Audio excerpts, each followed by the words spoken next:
What's up, guys? Doug Polk here today with an exclusive card player video, and we're going to be talking about how to play when you're near the final table or actually at the final table.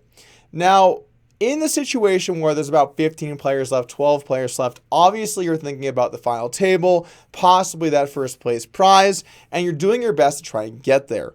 But the thing is, if you become too focused on those long-term goals rather than trying to play your best poker, oftentimes you're going to find yourself stalling out at 10th or 8th or 7th because you put all your effort into making that final table rather than trying to put yourself in a good position to win the tournament. So the first thing I would say is make sure that you're trying to still play good solid poker by bluffing the right amounts, picking the right hands to open and 3-bet, and yeah, sometimes that means bluff. Don't knit it up because you're just trying to get that big payday or you'll end up not getting it at all. Now, before the final table, there is some importance to not busting, especially when you're on middling stacks. If you're, let's say, 5th out of 10 stacks on the actual bubble of the final table, then yeah, you should be picking your spots a little bit more carefully. Look at the stacks around you. Do you have a lot of big stacks to your left? If you do, then you should be reducing your overall open frequency because these stacks can definitely play aggressive against you. If you're 5th and someone's first in chips and you open, well, they're now incentivized to 3-bet you because if you want to fight them, you have chips to put a dent in them, but if they've got the goods, you're going home. So in those situations, the first thing you should do to prevent that situation is to open a little bit tighter. Another thing to think about, what are the stacks behind you like? Are they short? If they're short, then opening can get worse as well because that player has less to lose. They're already living on the edge and they're looking for spots to go all in and pick up your open because when somebody's short stacked, they're going to take what they can get. You're too big blind open and the blind's nannies, that's more than enough.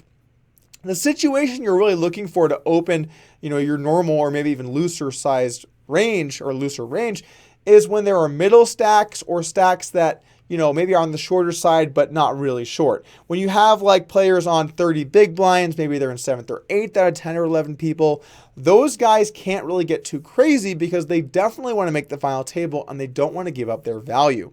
It also, when you're the big stack, you can kind of push most people around and be a bit more aggressive. So that's kind of how to play as the middle and the big stack. Let's talk about as the short stacks just a little bit. Look, I know that when you're the short stack, you still want to make the final table, but the thing is someone's got to bust and it's likely going to be you. So if you end up being too conservative and too passive trying to get there, you might just get blinded out anyway.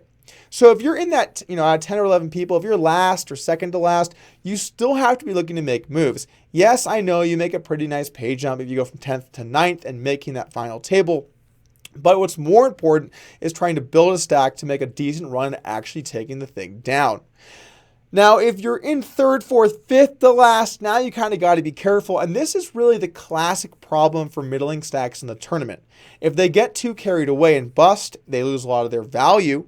And if they play too tight, they don't put themselves in a spot to win chips. So when you have the smaller stacks or the bigger stacks, you want to be aggressive, put your foot in the pedal. And in the middle, you want to be a bit more selective. Think about the people around you when you're trying to play poker. Now, once you've made the final table, a lot of these factors still exist. You're still going to have to pick your spots based on where people are at. If you're a bigger stack and someone opens and they're a middling stack, you're going to want to be a bit more aggressive than if they're the shortest stack.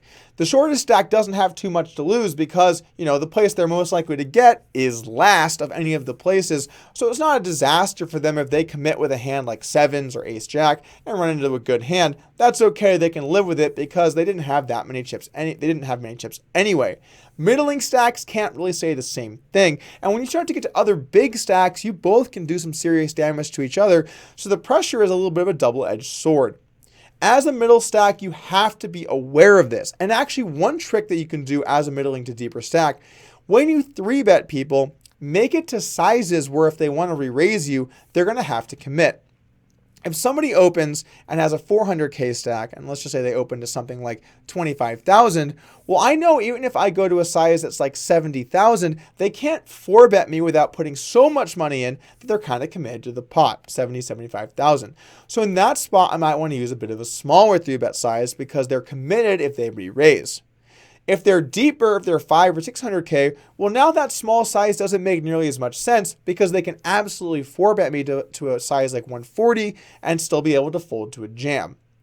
Against that player, I might want to 3-bet to more like 85 or 90K, again, handcuffing them from being able to 4-bet bluff without committing themselves. And whenever someone has to commit when they re-raise, they now cannot raise nearly as much. Now, sometimes people might think you're bluffing and they'll go crazy or whatever, but they still risk so much on that move that you're putting them in a tough situation. And that lets you bluff more. When you handcuff people like that, where they're committed to the pot if they re-raise pre-flop, you handcuff them and you allow yourself an opportunity to continue to bluff.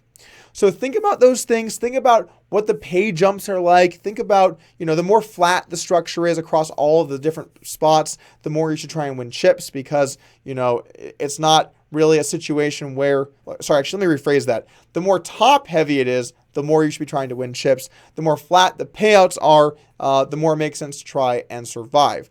Let's just say in the extreme example, you were playing a winner-take-all final table. Well, then you shouldn't really care if you bust 9th or 2nd because all that matters is the win.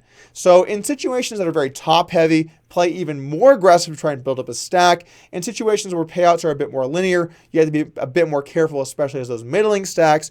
But you should be thinking about all of these things when thinking about your 3-bet size and your general strategy when you're playing a tournament. But the last thing I want to tell you about that situation that's really important, don't get so carried away with thinking about these factors to where you're not playing your game. Because the thing is this, if you want to win the tournament, you're going to have to win a lot of pots. You're going to have to fight for them, and people are going to definitely try and not allow that to happen.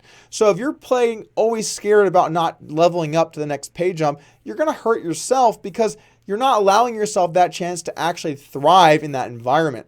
So be aware of these things and maybe use that to change a little bit of your strategy sometimes, but don't start going crazy, folding all the time when you're in a middling stack situation, playing any hand on a big stack and just jamming recklessly as a small stack. Play your game, try and get as far as you can, but sometimes it's okay to lose a tournament. After all, only one person ends up taking it down. If you want to learn more information like that, make sure to head over to upswingpoker.com. I'd recommend checking out the Upswing Poker Lab.